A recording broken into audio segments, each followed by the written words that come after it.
Oops, Ula has disappeared from the horizon, but maybe some questions. And of course, Lucyna will Lucyna, okay, the recording has already started. Lucyna will get the presentation, so you can use it freely. I have prepared a lot of exercises for students of different levels, for students, for very young students, for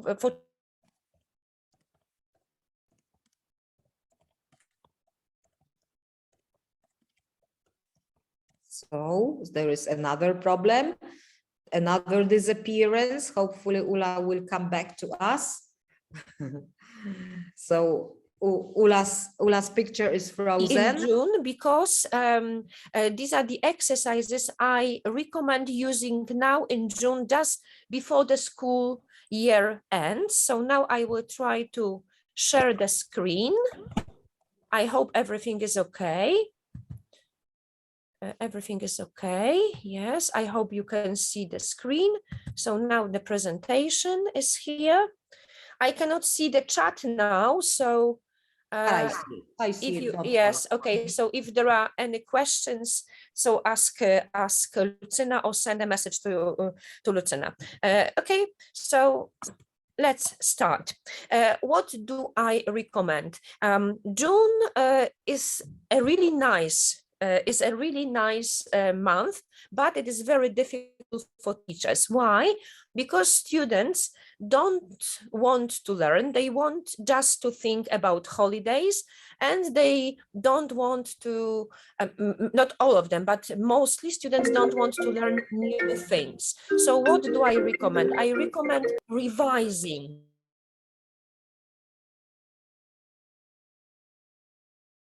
Okay, so, and of course, while revising, there is new. We offer some exercises which are to be the revision of vocabulary, the revision of pronunciation, the revision of grammar, the revision of speaking, listening, whatever the exercises you want to offer, and whatever the skills you want to develop. You should always know what you want to learn, what you want your students to learn, what you want your students.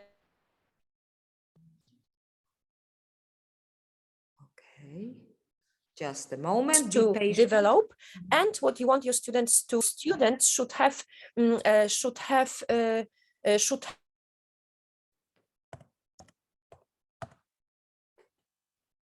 a lot of fun while learning English, and they want to come to. For students who are not that young, I do recommend talking about culture. Just before holidays, we can talk about places students can visit. Of course, we may not know if they really will go to the USA, to Canada, to Australia, or to England, but why not to introduce? So it's a really nice moment of the year when we can introduce countries, when we can introduce some cities. And I do recommend, this is a very nice exercise.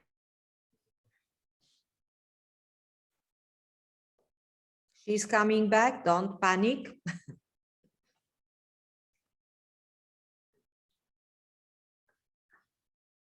We use the trains. Okay, so it's nice to know that there is a tube map which everybody can use, and you can just offer the exercise. It involves a lot of reading, but when you look at the text, you can find out that there are a lot of names of places.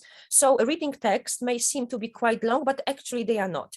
Students have to look at the map, they have to look at the text, and they have to find out the colors of the lines. And of course, they have to find the names of the name of the lines. Okay, and if you can say that this exercise is not easy for your students to complete individually, you can put your students into groups, or you can give. Okay, Ella, Ula will come back. Don't worry.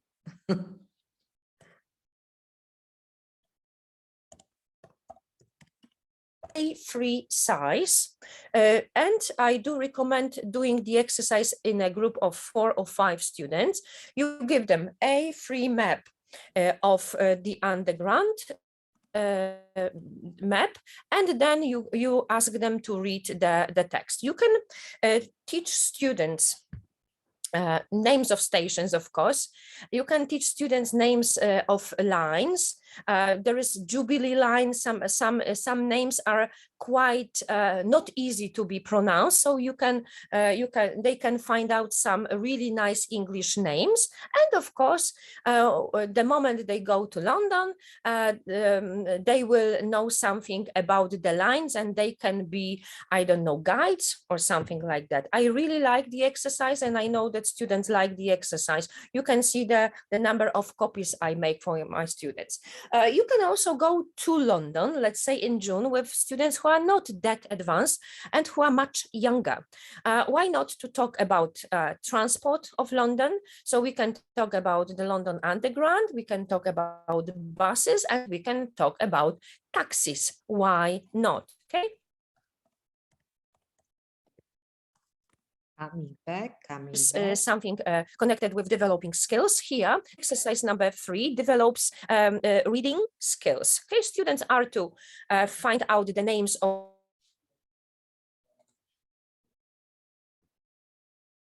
some famous places in London they can use to get to that place. Okay, and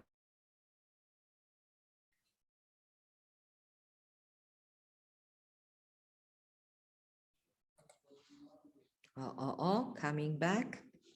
Yes.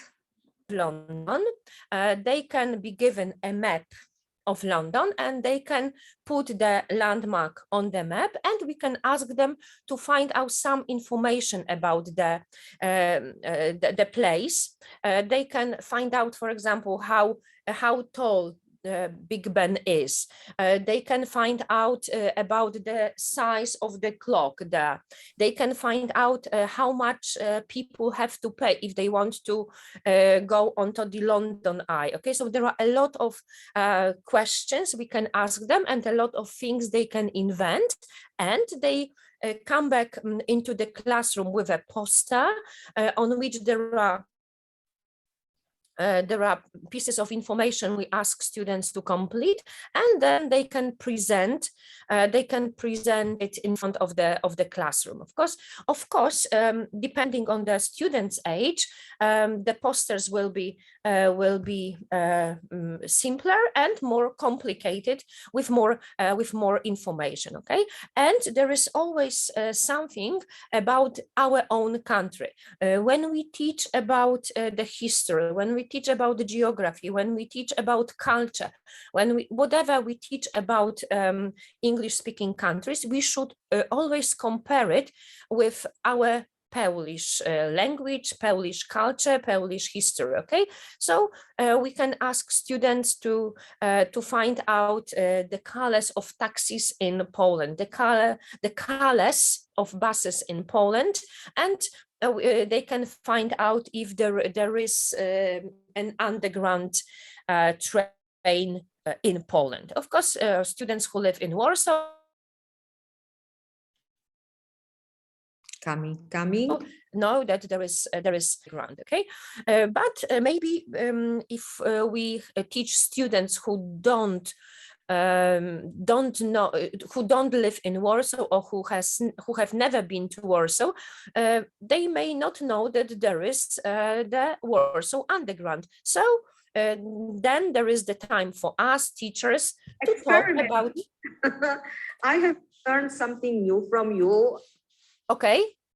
Yes, yes. Okay. Yeah, it may happen, really. Okay, it's not that there are students who live in the villages. Okay, but it may happen that they don't know. We know Warsaw, so okay, but there is also always something personal. Okay, so because students should be tolerant to the history of other countries, to the geography of other countries, to the culture, to the languages, but they also should be proud of what we have here to compare and not to be ashamed. Okay, Yeah, and of course, when we teach children or teenagers, we should also talk about Hamley's shop, which is a toy shop, the most famous toy shop in London.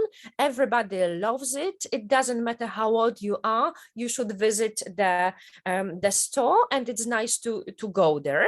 And every year there is a very nice thing that every year there is a new toy being introduced at Hamleys.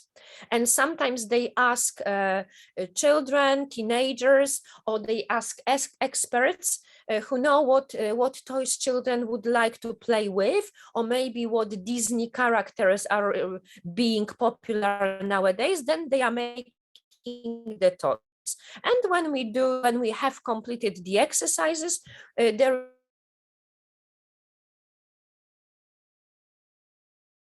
for our students to be creative, really think about a toy everybody would love to play this year. And we may say, okay, it may be a toy that Hamleys will create and will sell this year for teachers all over the world.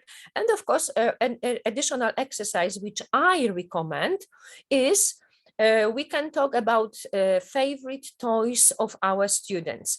The first toy they remember, the best or the dreaming toy.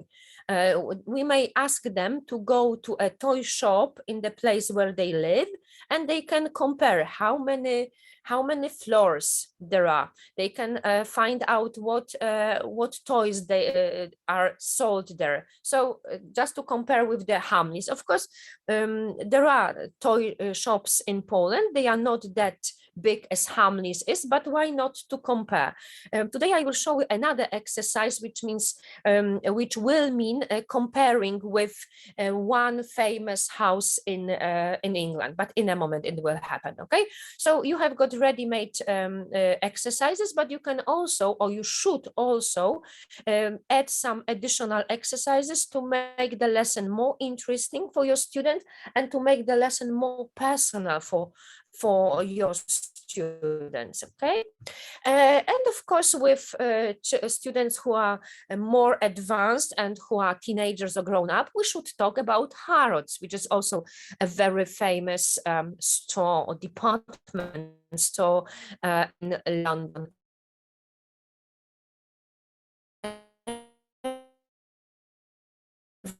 Coming back. Everybody loves it, and everybody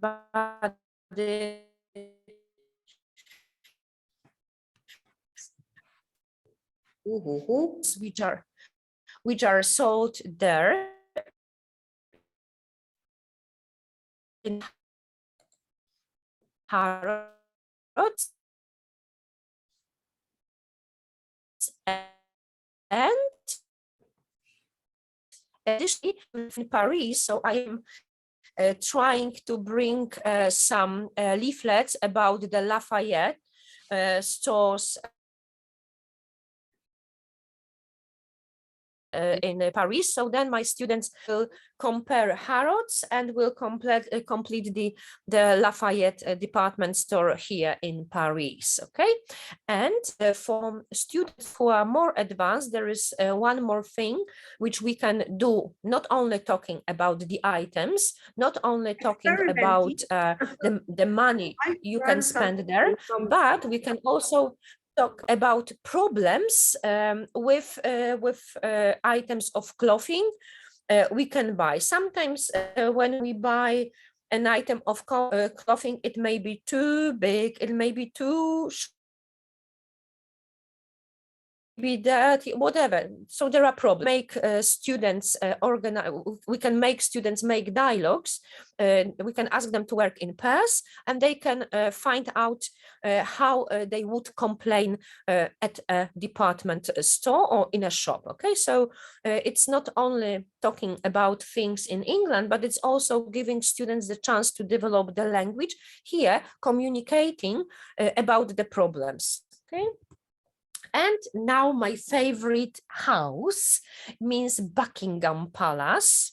really nice. Tomorrow I am going to Versailles, because my daughter hasn't been there, so I will take her to, I'm taking her to Versailles tomorrow, and she has already been to Buckingham Palace, so we will compare Versailles with Buckingham Palace and the gardens of Buckingham Palace with the gardens of Versailles. And believe me or not, but the gardens in Versailles are nicer, more beautiful, larger, but so I would prefer the gardens of Versailles. But Buckingham Palace is a nice, here is a nice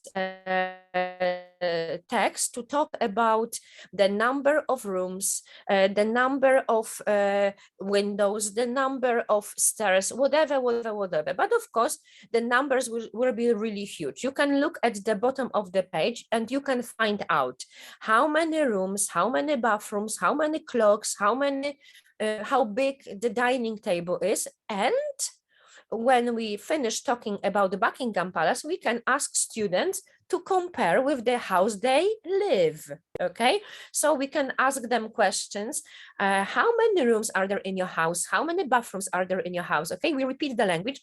Of course, nobody's house is as big as Buckingham Palace, but it is nice just to compare and of course have fun. And students will remember.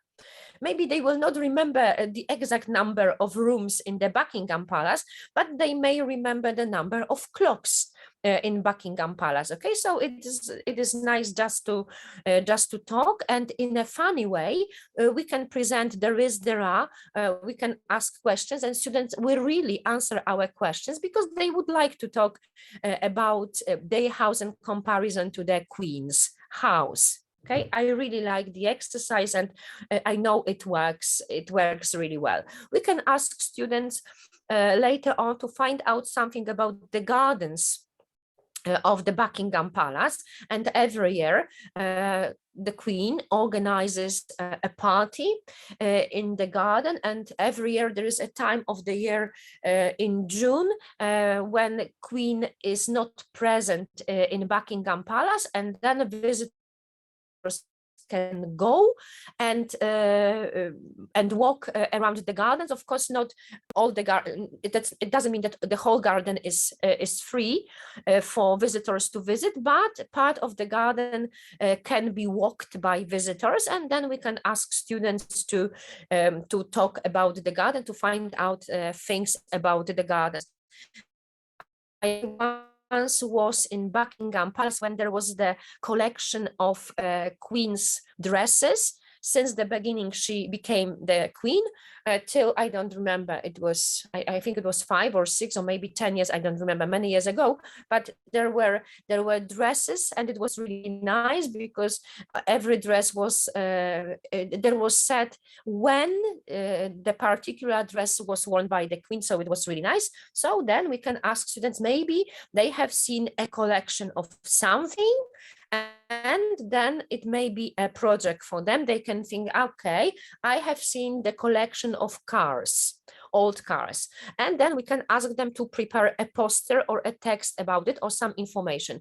When they have got pictures, they can prepare the picture, okay? If students haven't seen any collections, then we can ask them to prepare a collection. We put students into groups, and each group is to prepare a collection of old cars, old clocks, old chairs, whatever you can think of or whatever your students may think of, okay? And they can prepare a collection. So they can make a poster, they can make some pictures, they can draw some pictures, whatever you want to think, but there is something students are to prepare or are to create on their own, and they have to think about the collection. They have to think about the place the collection is going to be displayed. They have to be displayed. They have to think about the money people will have to spend for the tickets to see the collection. So it's going to be something really personal, as students will become maybe they will not be teachers, but they will become leaders of a following lesson. Okay, so I do recommend. While in June we should do things like, I cannot. Okay, yeah, and of course there is also an exercise or exercises for about Buckingham Palace for students who are not that advanced.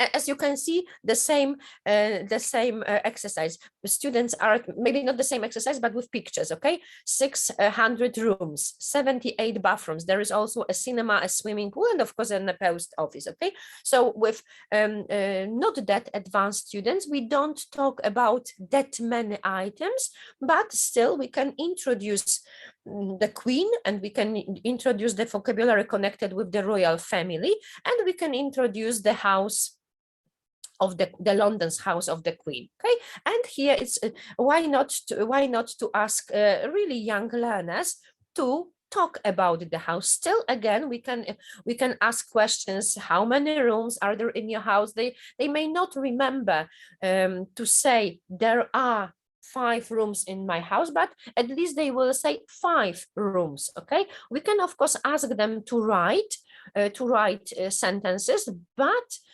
mostly I would recommend talking about tales connected with queens, princes, prince, and kings.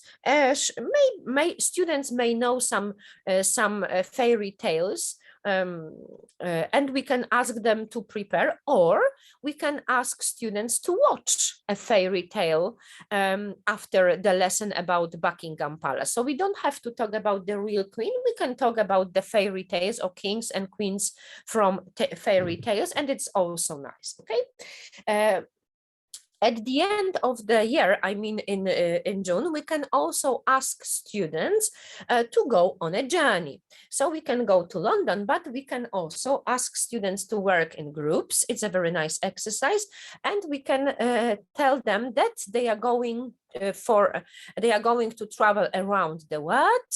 They have to travel to maximum 8 different countries. Okay.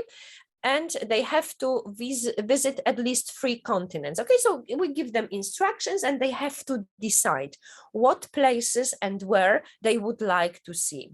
And of course, they will have to decide what they are going to do each day. So if there are 8 different countries and there are 25 days, so they will have to spend a few days in at least 3 days in one particular country. And of course, they will have to decide what places they would like to see in a given particular place. It's a very nice exercise because students go from the continent to continent, they go from the country to country, and inside the country they go from one place to another. So we can ask students to prepare pictures of the places. We can ask students to prepare some information about the place. We can ask students to recommend the place in the way everybody would like to go there. And of course, it's a project, so students will have to present the project, and they may compare the places each group has decided to see on the 24-day journey. Just before holidays, why not to talk?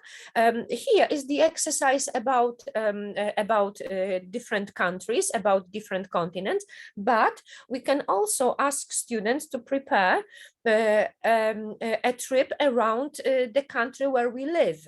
Okay, so because there are also really interesting places in the country where we live, but some other students may not know that there is a particular place worth visiting. So it is also nice to ask students and do that project. Okay, and of course, I do recommend going to different countries around the world with students during the lessons just before holidays.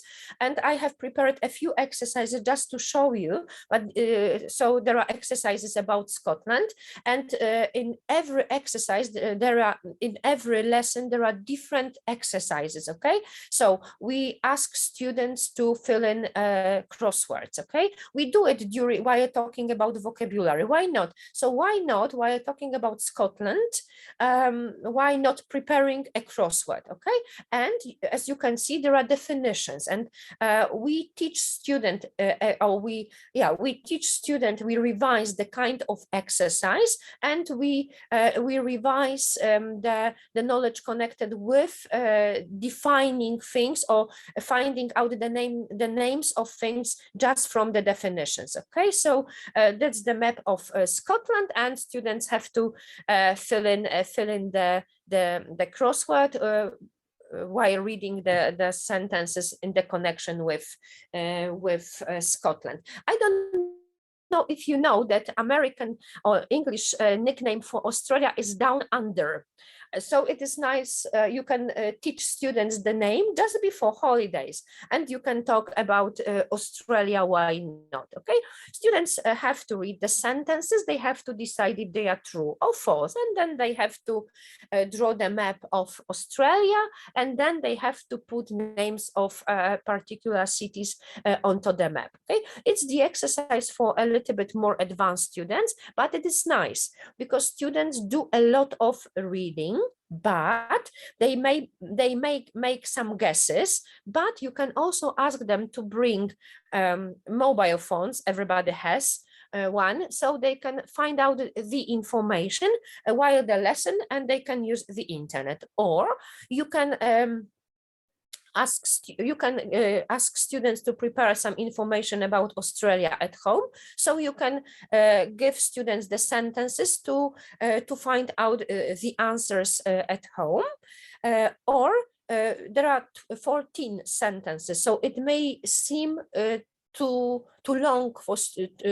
too big for students as a homework, so we can give students one or two sentences to discover at home, and then when they come to the lesson, they can be experts and they can know answers to one or two questions. Why not? It's also nice, and at least they come to classes quite prepared. There is another exercise which I really like, and I know that students like quizzes, okay? And they have to answer the questions, and then they have to put the correct letters, and they will find out the name of famous Canadian singer. Okay, so it's really nice. And of course, it's not good when students work on such a quiz individually. It's better to make students to work in pairs or groups, but of course, it's up to you. When you want your students to work individually, please do it at first. Make students read the questions by themselves individually. Then, before you check, ask students to work out the answers in pairs. I always recommend peer controlling, peer checking before the teachers checking, because then it gives students the chance to correct, to discuss, and then they can be more sure that they are answering, or they are giving you the correct answer. Okay, quizzes are nice. Students will I think will love making quizzes just before holidays, because it means a lot of reading. You know that they read a lot, you know that they they are covering a lot of new sentences, a lot of new vocabulary, but you know that for them it's just fun to find out and be successful and at finishing the quiz. Okay, when we talk about countries and we teach very young learners, we can also talk about the world, we can also talk about continents, we can also talk about capital cities, and I do recommend making flags just before the holidays. Okay, so we can present such an exercise that there are people from different countries, and they say hello, and they talk about the flags, okay? And we can ask younger students to make some flags, okay? So they can draw, and of course, when they have to think of a country, they have to think. They have to find out the colors of the flag, and they have to make the flag.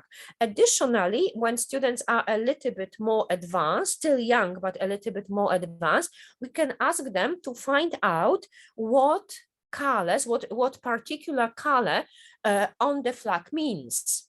Okay, so I think it's a very nice, okay, knowledge. And then we can find out about the white and red color on our Polish flag. It's really nice to know about it, and why not to develop the general knowledge of students. It doesn't mean only English knowledge, but it means general knowledge, because when we teach, especially young learners, we should think about developing them generally, not only developing English skills. Okay, with students, I have prepared the Eiffel Tower, especially because of me being here.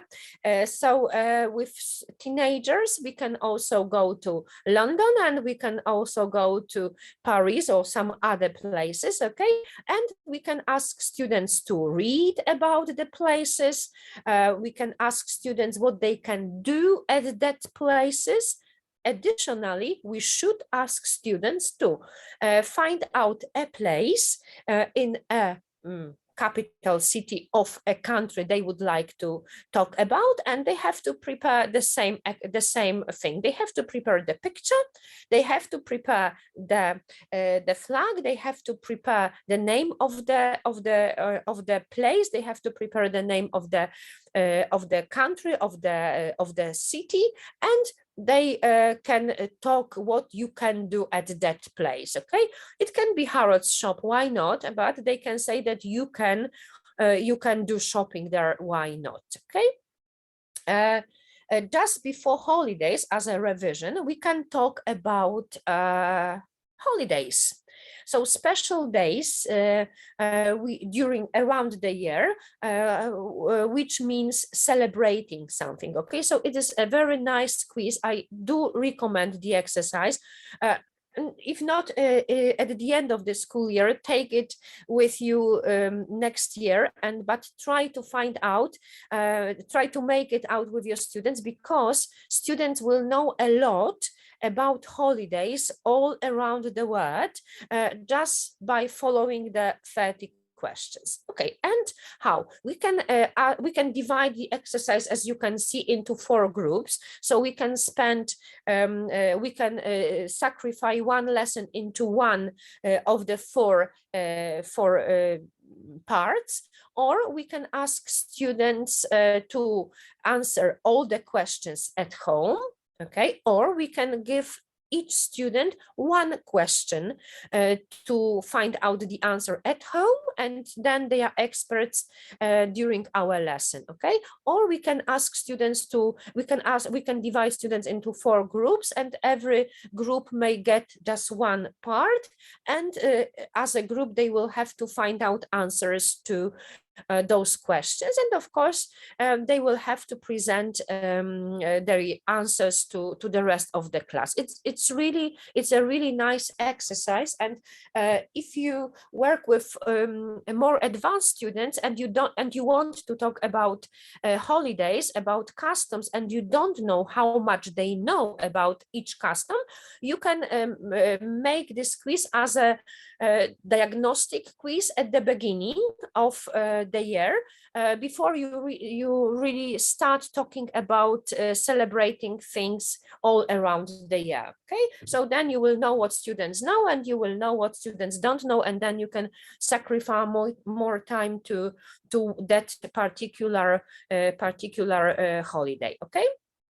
I know that students should read, but if you give them a quite long text to read just before the end of the school year, they will not do it. But if you give them the thing which is here, of course, there are 2 stories, you should cut the stories, and every student can get one piece, and they will have to find the story. So at the end of the year, at the end, sorry, of the lesson, you should have 2 groups with 2 different stories.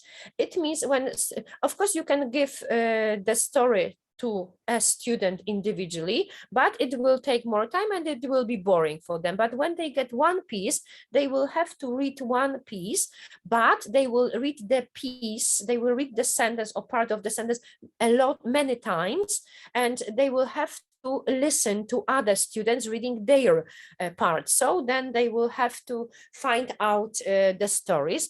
It involves a lot of reading, a lot of listening, and revising, repetition. So really skills are developed, and students, I know that they will like the exercise. Of course, it's not the exercise for students who are 10, but more advanced students may like to discover the text, okay?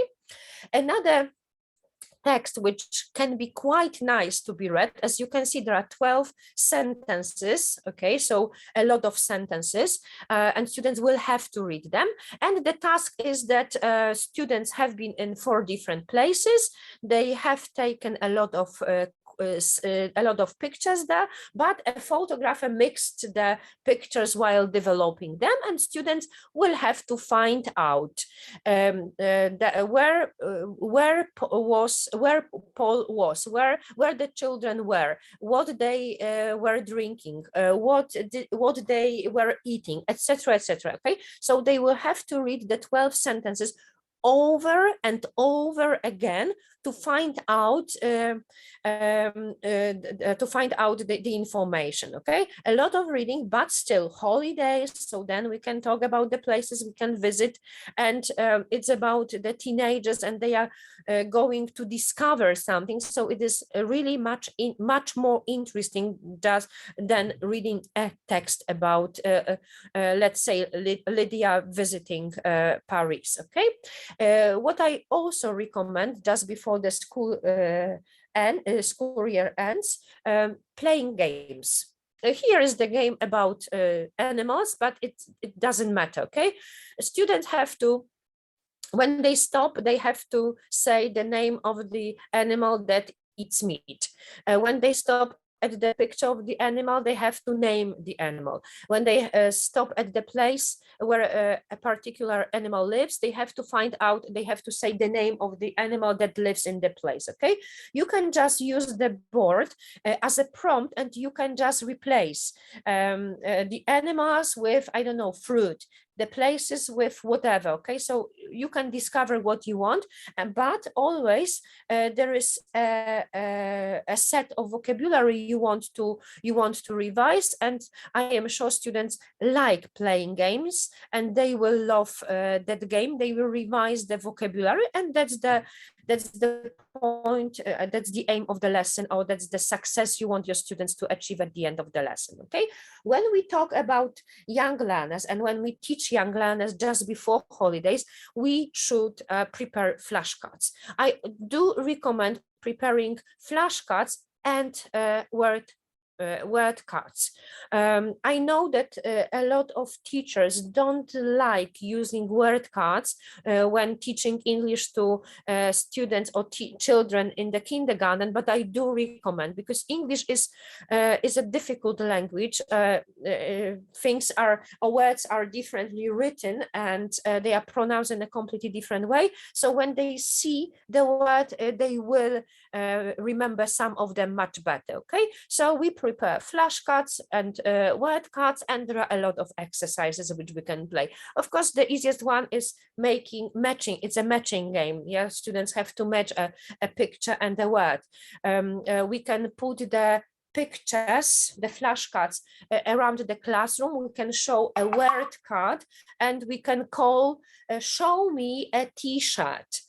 First, we ask all the class to stand up and move around, and but then we can ask every student individually to stand up and show us a t-shirt. So we show a picture, a word card, a t-shirt, and we say, Bartek, stand up, show me the t-shirt. So Bartek stands up and is running or runs to the flashcard with the showing the t-shirt. We can also give the word card to Bartek, and he can go to the t-shirt and he can put the word card under the flashcard. Okay, we can also put the word cards around the classroom, and we can show a flashcard, and then we can ask students to run to the word card. We give student a flashcard and he or she goes to a word card with a t-shirt written on. Okay,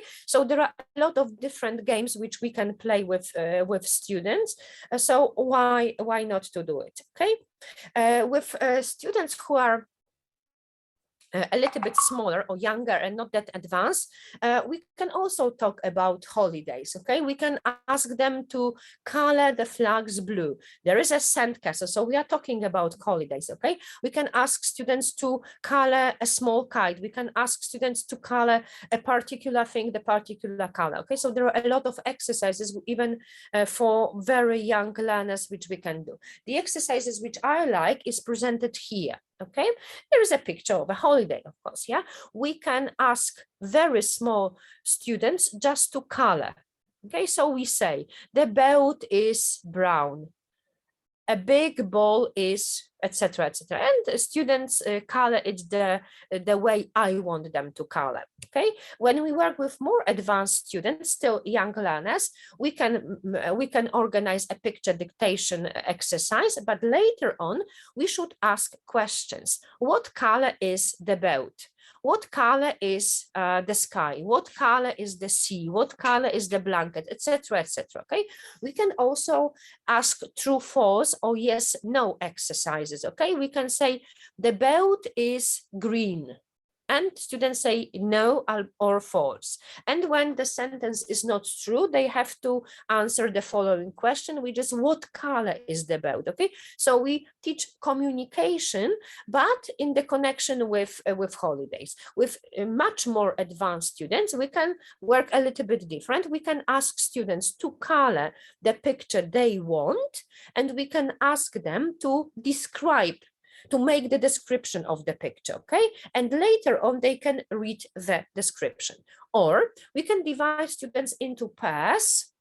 In each pair, student A colors the picture, writes the description, okay, while student B is waiting, and then student B is given a black and white picture. Student A reads the description, and student B is colors in accordance to the instructions. Then we can have a lot of pictures, and we teachers are not leaders, just controllers, supervisors, and then students take the role of teachers, which is also really good. Okay, for students who are younger, the exercises yes, no, or true, false can be connected with pictures. Okay, already managed. Here is the example from the book, but you can use the picture you like, and you can make the sentences you like. And if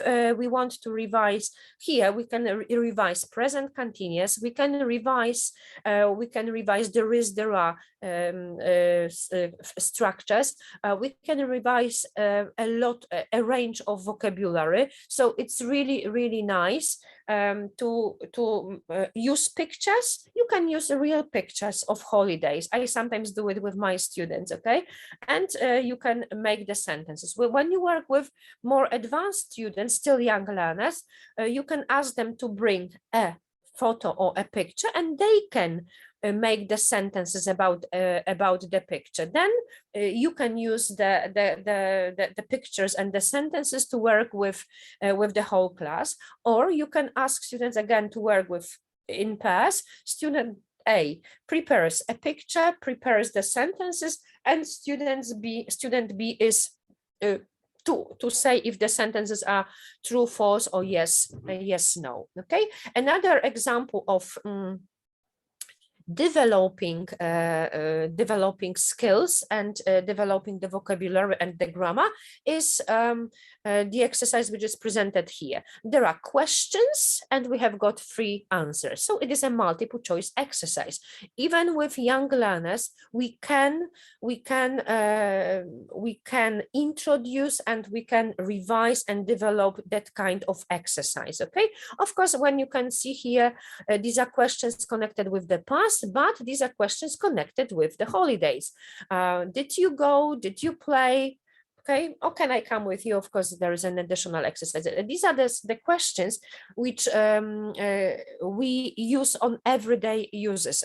Okay, so really the real questions we can ask. Okay, another example of yes/no exercise just for you, multiple choice just for you, because I know that the presentation is going to be taken or to be sent to you. So I have prepared a lot of different exercises at various for students at various levels. Okay, another story, really nice. The story is divided into 3 parts. Okay, each part has got a picture and each part has got some sentences with gaps. Okay, young learners, of course, not very young learners, but young learners at the age of 10, 11, depending on the level, can do the exercise. It's a really nice exercise connected with holidays and connected with rescuing children. Another the same exercise, but for students at a different level. On the beach, somebody has found something, and of course there is a reward for returning the thing to the owner. Okay, we should teach children how to make sentences, and I have prepared 2 exercises for you. We can ask teenagers, we can ask young learners to make as many sentences as they can with the words which are presented here. Look, the piece looks really nice, and I think that students would like to make the sentences and they would like to win, because when there is a kind of a competition, it is nicer for them to take part in. Okay, for students who are a little bit older, I have prepared another exercise. So now students get small pieces and they have to make sentences from the phrases they got, different kind, just for you to share with your students. Okay, I like when students work in groups, and when you and they should find out the differences. There is an exercise, that kind of exercise students that's the exercise students like, and that's the exercise students have to do. And here, when we bring them a photo or a picture connected with holidays, they will describe and they will try to find out the differences between those 2 drawings. Why not? Okay, for children who are a little bit younger, there is also an exercise connected with reading, and as you can see, text is quite long, but it is full of colors. Okay, and students are to read and color the things accordingly. Okay, for older students, there are also texts. And it is good when texts are connected with pictures. Okay, so it is more interesting for students. They can read a text and they can answer the questions, but if you bring them pictures and you ask them to read the text and put the pictures in a correct order, or drawings like as it is presented here, it will be much more interesting for them. They will enjoy the lesson, they will enjoy the exercise, and they will be successful at the end of the lesson. Okay, more advanced students can read about Robin Hood. Why not? Culture can also be introduced just before the holidays, during the school year, of course, also, but why not? Now it's time for doing something extra, as I said, revising. Okay, so we have got pictures and we have got text, and they have to find out the text into the correct correspondence picture. Okay, we can also ask students to work individually, and we can ask students to read 1 text, and then they are given a second text with some mistakes. So they have to read the other text, and they have to correct the story. Okay, they can work individually, or I would prefer if you make them work in pairs. Okay, we have got another story connected with pictures just for you, and we can ask students to write a poem. Okay, we can, poetry is really important, literature generally is important, and we can ask students to work in pairs. Student A has got part of the poem, the other student has got the other part of the poem. They cannot show what is written, they have to read, and they have to listen, they have to write the missing parts of the poems, and then at the end of the lesson they will know at least one poem. Okay, there is another exercise. Students like guessing, like games, and we can ask them to find out the plans for the weekend for people by making out the puzzle. Okay, they will do it with much more pleasure, and they will enjoy the lesson. Okay, there is also an animal puzzle as well. I like puzzles, and there is a book full of puzzles, and students are to find out the names of 2 other animals, and when they have completed the exercise successfully, they will have, or correctly, they will have 2 names of animals. Why not? Some other exercises, look at the ostrich. It's really nice because children are just to color the ostrich, so it's a really nice exercise. Okay, I don't have much time, so I will just go very quickly. Okay, then we have got quiz. As I told you, students love quizzes, and now when they give the correct answer to every question, there is the names of 4 farm animals. Okay, so they have to look carefully at the questions, and they have to look carefully at the answers they give. For animals lover, it's a very nice, somebody tried to rescue the cat and just got stuck onto the tree. Now the fireman is going to help him. Okay, students have to find out the story by reading from the bottom of the tree till the top of the tree, and they have to choose just one word or from the 3 words given. It's a very nice way of reading and creating a story. It involves, of course, past simple, but for students just to have fun, to find out what happened. Okay, now there should be a quiz for you, but I will just explain what to do. You have to look at the pictures presented here.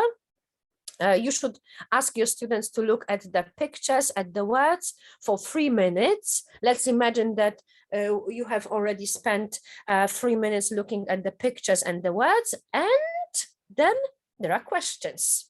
Okay, so we ask students to look for 3 minutes, then we cover the picture and we give them 12 questions. Okay, how many pictures are there? Oh my God. Of course, if you have looked more than 20 seconds, then you would know answers to the questions, but it's really nice. Then students will try to find out answers. You can ask students to make the answers individually. Then you can ask students to work in pairs. Then you can read the questions, they can give you answers. There may be a lot of discussion in the connection with answers. And then again, you can show students the pictures, and then again, you can read the answers, and now students know the correct answers. A lot of fun, but a lot of revision. Just before holidays, a lot of the revisions should happen. Okay, maze, playing maze, it's also nice. Now students have to find out the definitions in the connection with the words, and they have to go from the start to the finish. You know how to work. I love working with crosswords, rhyming. I told you that just before holidays we can also develop pronunciation skills. Why not? Okay, we can revise items of clothing, and we can revise different names, and then students are to just find out rhyming pairs. It's a very nice exercise. We should sacrifice a little bit more time to pronunciation. Of course, during the school year, sometimes we don't have that much time, but why not just before the school year to sacrifice more time to pronunciation? Okay, we should talk about the history, and then while talking about Vikings, we can revise prepositions of place. And I really like the exercise which is at the end. Look at the bottom, at the box there.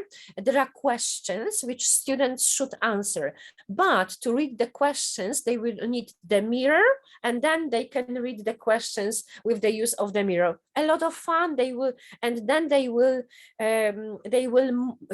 be more willing to find out the questions because they will use the mirror. So funnier. We can talk about Native Americans, why not? And here with the use of the quiz, they may have problems with the quiz, so they can use the internet. Okay, before or after we can ask them to watch Pocahontas film, very fantastic film, and then they can be more than satisfied with talking about Native Americans.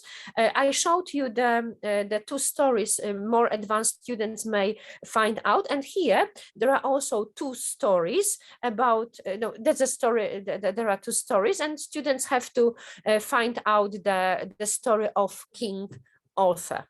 Okay, Camelot. Okay, yeah, I've managed 3 minutes more. Okay, thank you so much. I know that there were a lot of exercises, but I hope you liked the exercises, different levels, different kinds, different skills to be developed, and different language level to be developed. Okay, thank you so much. Are there any questions? Lucina, do you think probably there is a question about the webinar certificate? I am in the process of providing you with a certificate. So just give me a moment, because I have a slight problem. I have it on that. I prepared it on purpose on the desktop, but as I see, there is some problem attaching it. So just give me a moment and I will attach it for you. In the meantime, if you have any questions, then feel free to ask them to Ula, so that, oh yes, yeah, there is a question about the books. Okay, on every piece there is a book written on. Okay, there is, but if you are interested, I can just send some names. Now I don't remember the names. Thank you so much. I think people like the exercises. I hope you will use them. Yes, okay. I'm sure. I'm sure of it. So I have just attached the certificate, so you can download it right now. And as soon as I receive the presentation slides from Ula, I will send them to you, because I have already received one request for the slides from Ahmed. So I have it in my email box. And I will remember to send it to you, Ahmed, when I receive it from Ula. Don't worry. Yeah, just after the webinar, I will send it to you on your email address and you will get it, okay? So I think it's nice to have a lot of exercises, okay? And of course, I gave you my email address if you